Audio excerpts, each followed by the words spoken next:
गुरु प्यारी साध संगत जी, आप सभी को प्यार भरी राधा स्वामी जी। संगत जी, पापी लोगों को पाप करते देख भगवान चुप क्यों रहते हैं? संगत जी, आज का विषय बहुत ही महत्वपूर्ण है। ये वीडियो सबके लिए ध्यान से सुनना चाहिए और वीडियो में बताई गई बातों पर जीवन में अमल करना चाहिए। ये वीडियो लाखों लोगों की सोच बदलने वाला है। आपको इसे सिर्फ पूरा सुनना होगा और ध्यान से सुनना होगा। वीडियो का टाइटल है कि पापी लोगों को पाप करते देख भगवान चुप क्यों रहते हैं। संगत जी, अक्सर हमने लोगों को कहते सुना है कि ये आदमी बड़ा अच्छा था, भगवान ने इसके साथ बहुत बुरा किया। और वो जो दूसरा आदमी है वो हमेशा लोगों के साथ अत्याचार करता है, भगवान उसे कभी दंड नहीं देते। वो तो धन दौलत से बढ़ता जा रहा है, आखिर ये सब भगवान को दिखाई नहीं देता? क्या भगवान अपनी आंखों के सामने पाप होता हुआ कैसे देखते रहते हैं? इस प्रकार तो लोगों का भगवान पर से विश्वास ही उठ जाएगा कि भगवान पाप होते हुए कैसे देखते रहते हैं। तो चलिए पहले सुनते हैं ये छोटी सी कहानी। संगत जी, किसी गांव की बात है। उस गांव में भगवान विष्णु का एक बहुत ही सुंदर मंदिर बना हुआ था। मंदिर की देखभाल के लिए उस गांव का एक व्यक्ति सेवक लगा हुआ था, जो सुबह शाम मंदिर की साफ सफाई करता था और दोनों समय स्नान ध्यान से निवृत्ति होकर भगवान की पूजा अर्चना करता था। वो आदमी बहुत ही निर्धन और दुखी था। मंदिर पर आने वाले श्रद्धालुओं द्वारा उसे जो कुछ दान दक्षिणा दे दी जाती थी, वह उसी से अपने परिवार का गुजारा चलाता था। मंदिर परिसर में काम करते करते वो अपनी जिंदगी से जुड़ी निजी शिकायतें भगवान की प्रतिमा के सामने खड़ा होकर करता रहता था। कभी घर की बातें, कभी परिवार की बातें, कभी दुनियादारी की। एक दिन की बात है, वो भगवान की प्रतिमा के समक्ष खड़ा होकर कुछ शिकायतें भगवान से कर रहा था कि हे भगवान, आपकी जिंदगी कितनी आरामदायक है। आप तो बस मंदिर में एक जगह आराम से खड़े रहते हैं और लोगों की प्रार्थनाएं सुनते रहते हैं। कोई तुम्हें लड्डुओं का भोग लगा जाता है, कोई प्रसाद चढ़ा जाता है, तरह तरह के मिष्ठान और पकवान भी आपको यहीं खड़े खड़े खाने को मिलते रहते हैं। तुम्हारा जीवन कितना आसान है और मेरी जिंदगी कितनी कठिन है। छोटी सी जिंदगी है, उसमें हजार तरह की व्याधियां भरी पड़ी हैं, हजार तरह की परेशानियां घेरे रहती हैं। दिन भर कड़ी मेहनत करता हूं, तब कहीं 2 समय का खाना मैं अपने परिवार के लिए जुटा पाता हूं। पापी पाखंडियों को देखो, दिन रात बुरे कर्मों में प्रवृत्त रहते हैं, फिर भी मौज की जिंदगी जी रहे हैं। हे भगवान, यदि मेरी जिंदगी भी आपकी तरह होती तो मेरा जीवन कितना खुशहाल होता है। अपने उस भक्त की ऐसी बातें सुनकर भगवान से रहा नहीं गया। वे मूर्ति में से ही प्रकट होकर कहने लगे कि तुम गलत सोच रहे हो। तुम जैसा सोच रहे हो वैसा नहीं है। दूर से देखने पर सबका जीवन अपने जीवन से अच्छा दिखाई पड़ता है। जब हमें उसकी वास्तविक जिंदगी का पता चलता है, तब समझ में आता है कि ये तो मुझसे भी गया गुजरा जीवन जी रहा था। तुम मेरी जिंदगी को आसान समझ रहे हो। मेरा जीवन उतना आसान नहीं है जितना तुम समझ रहे हो। मुझे भी बहुत सारी चीजें देखनी पड़ती हैं, बहुत सी व्यवस्थाएं बनानी पड़ती हैं, बहुत सी चिंताएं लगी रहती हैं। अच्छे के साथ अच्छा कैसे हो और बुरे के साथ बुरा कैसे हो, ये सब सोचना पड़ता है।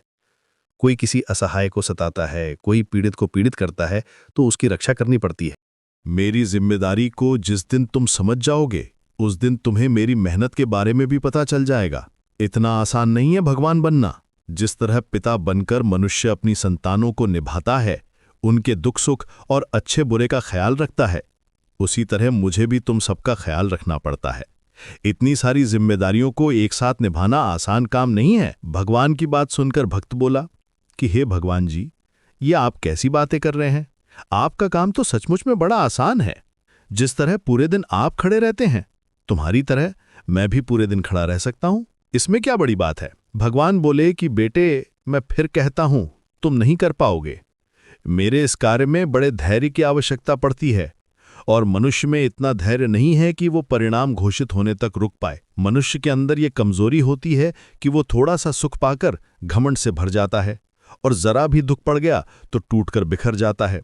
वो अपने धैर्य को बनाकर नहीं रख पाता। भक्त बोला कि अगर ऐसी बात है तो आप मुझे एक दिन के लिए अपनी जिंदगी जी लेने दीजिए, फिर आप जैसा कहेंगे मैं वैसा ही करूंगा। संगत जी, भगवान ने उसे बहुत समझाया, पर वो बड़ा जिद्दी था। उसने एक नहीं मानी। भगवान ने भी सोचा कि चलो, मैं इसे एक दिन के लिए अपनी जिंदगी दे देता हूं। कुछ लोगों पर उपदेशों का प्रभाव नहीं पड़ता, वे ठोकर खाकर ही सीखा करते हैं। भगवान ने कहा कि ठीक है बेटे, एक दिन के लिए मैं तुम्हें भगवान बनाता हूं और तुम्हारी जिंदगी में जीता हूं। फिर देखते हैं कि तुम मेरा काम किस ढंग से करते हो। और हां, मेरी जिंदगी जीने के लिए तुम्हें कुछ शर्तों का पालन करना होगा। भक्त बोला कि हे भगवान, मैं तुम्हारी सारी शर्तें मानने को तैयार हूं। बताइए, क्या है तुम्हारी शर्तें? भगवान बोले कि बेटे सुनो, मंदिर में रोजाना बहुत से लोग आएंगे जाएंगे, जिसमें अच्छे भी लोग होंगे और बुरे भी, क्योंकि भगवान पर तो सबका ही अधिकार होता है। यदि किसी पिता का एक बेटा निकम्मा निकले तो क्या वो पिता उसे अपना बेटा नहीं बताएगा? इसी तरह अच्छे बुरे दोनों लोग मेरे बेटे हैं, पर परिणाम मैं उनको उनके कर्मों के अनुसार ही देता हूं।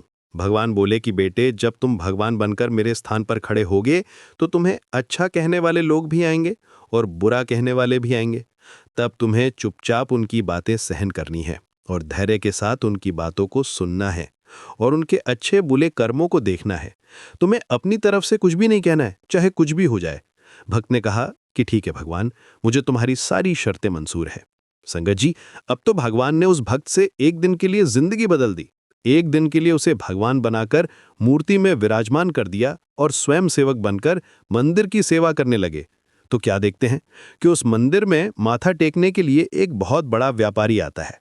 वो धनी सेठ भगवान के आगे हाथ जोड़कर प्रार्थना करता है कि हे ईश्वर, मैंने करोड़ों रुपए लगाकर एक बहुत बड़ी फैक्ट्री का निर्माण कराया है। मुझे आप ऐसा आशीर्वाद दीजिए कि मेरी फैक्ट्री खूब चले और मुझे बहुत मुनाफा हो। संगत जी, वो धनी सेठ मंदिर में माथा टेककर जैसे ही वापस मुड़ा तो उसका नोटों से भरा हुआ बटुआ वहीं मंदिर के फर्श पर गिर गया।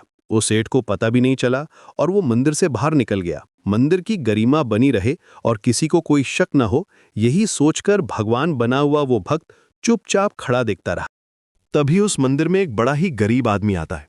वो गरीब आदमी भगवान की प्रतिमा के सामने खड़ा होकर कहता है कि हे भगवान, मैं बहुत गरीब आदमी हूं। इस गरीबी में मैं बड़े दुख का जीवन जी रहा हूं। परिवार का पेट पालना भी मुश्किल हो रहा है। घर में माँ बीमार है, उसके इलाज के लिए पैसे नहीं हैं। कहाँ से व्यवस्था करूं, कुछ समझ नहीं आ रहा कि आगे का जीवन कैसे चलेगा। आज मेरी जेब में मात्र 10 रुपए हैं। इससे तो न एक समय का राशन ही आ पाएगा और न माँ की दवाई। कुछ कृपा कर दो भगवान, जिससे मेरी ज़रूरतें पूरी हो जाएं। संगत जी, इतना कहकर वो आदमी बाहर जाने को हुआ, तभी उसकी नज़र पैसों से भरे उस बटुए पर पड़ी।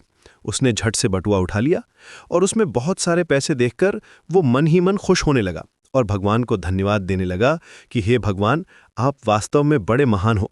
आपने मेरी प्रार्थना इतनी जल्दी ही सुन ली। इन पैसों से अब मैं अपने परिवार के लिए राशन की व्यवस्था करूंगा और माँ का इलाज कराऊंगा। संगत जी, भगवान को धन्यवाद देकर वो वहां से जाने लगा। उधर भगवान बनकर प्रतिमा में समाया हुआ भगवान का भक्त सोचने लगा कि ये तो सरासर अन्याय है। वो बटुआ उस सेठ का है और ये गरीब आदमी उसे उठाए जा रहा है। एक बार को तो उसके मन में आया कि आवाज देकर इसे बता दूं कि ये बटुआ उसका नहीं बल्कि सेठ का है जो वह लिए जा रहा है। लेकिन तुरंत ही उसे भगवान की वो शर्त याद आई कि भगवान ने तो मुझे बोलने के लिए मना किया है। इसलिए वह चुपचाप मौन बनकर खड़ा रहा। गरीब आदमी के जाने के बाद मंदिर में एक व्यक्ति और आता है। वो तीसरा व्यक्ति एक सैनिक था जो 1 महीने के लिए युद्ध पर जा रहा था। वह मंदिर में भगवान से इतनी प्रार्थना करने आया था कि उसकी यात्रा सुरक्षित रहे और वह 1 महीने के बाद सकुशल अपने घर लौट आए। वह सैनिक प्रार्थना कर ही रहा था कि इतने में वही व्यापारी उस पुलिस वालों के साथ मंदिर में दाखिल होता है जिसका पैसों से भरा बटुआ मंदिर में छूट गया था। पुलिस वालों ने उस सैनिक को गिरफ्तार कर लिया और उसे पकड़कर ले जाने लगे।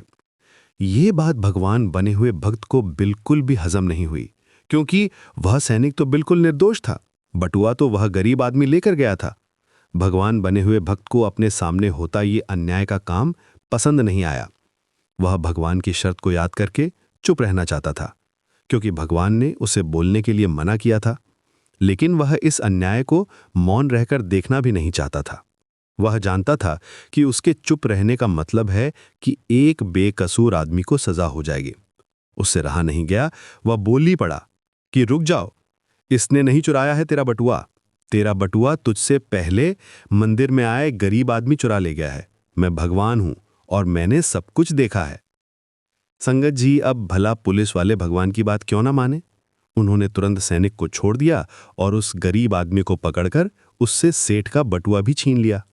वह बेचारा बड़ा निराश हुआ। उधर जब 1 दिन का समय पूरा हुआ तो भगवान मंदिर में आए। उधर भगवान बने हुए उस भक्त ने पूरे दिन का घटनाक्रम भगवान को सुनाया और बड़े गर्व से कहा कि हे भगवान, आज मैंने एक सैनिक के साथ हो रहे अन्याय को होने से रोक लिया है। भक्त की बात जब भगवान ने सुनी तो कहने लगे कि भक्त, तुमने न्याय नहीं, अन्याय किया है। तुमने उस गरीब आदमी को पकड़वाकर उसके परिवार के मुंह से निवाला छीना। उसकी बीमार माँ का इलाज होने से रोका है, यह तुमने बहुत बड़ा अन्याय कर दिया है। वो सेठ बड़ा अधर्मी था, उसने पाप कर्म करके करोड़ों की दौलत जोड़ी है। गरीबों का पेट काट कर उसने उन पैसों को जमा किया है। यदि उसका बटुआ छूट गया था तो क्या हुआ, कम से कम किसी गरीब का कुछ भला हो जाता और उस सेठ के कुछ पाप भी कम हो जाते। तुमने उस सैनिक को बचाकर भी बहुत बड़ा अन्याय किया है। वो सैनिक अपने राजा के साथ युद्ध में जाकर एक कमजोर देश का राज्य हड़पने वाला था। जानते हो उस युद्ध में कितने निर्दोष मारे जाएंगे? तुमने उसे बचाकर अन्याय किया है।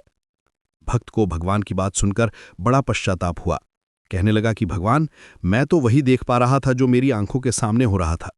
उसके पीछे की सच्चाई कुछ और होगी, ये मैं नहीं देख पा रहा था। कहने लगा कि भगवान, दुनिया को सिर्फ आप ही चला सकते हैं, क्योंकि आप जीवन के हर पहलू को अच्छी तरह से देखभाल कर कार्य करते हैं। आप जो करते हैं अच्छा ही करते हैं। गलत तो हम हैं जो जीवन की वास्तविकता को समझ नहीं पाते, उससे पहले ही आप पर दोषारोपण करने लगते हैं। जब हमारे साथ कुछ गलत हो रहा होता है या हमारे हिसाब से कुछ नहीं होता है, तो उस समय हम अपना धैर्य खोकर भगवान पर कटाक्ष करने लगते हैं, उन्हें दोष देने लगते हैं।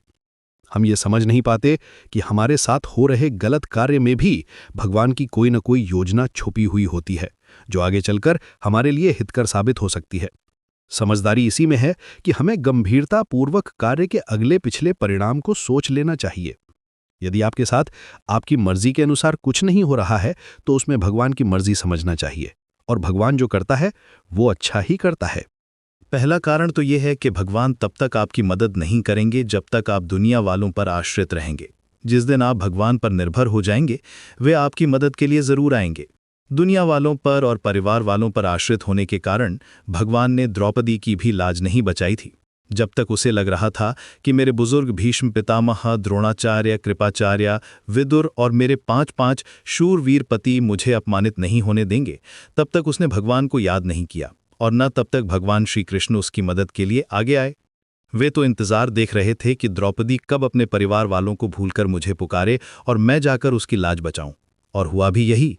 परिवार की आस छोड़कर द्रौपदी अंत में भगवान कृष्ण को समर्पित हुई और उन्हें आवाज लगाई। तब भगवान ने आकर उसकी लाज बचाई। भगवान प्रारब्ध कर्म भी देखकर चलते हैं। भगवान को समर्पित होकर चलिए, आपका कभी भगवान बुरा नहीं होने देंगे।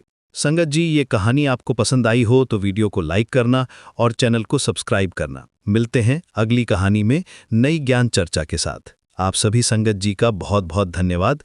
राधा स्वामी जी।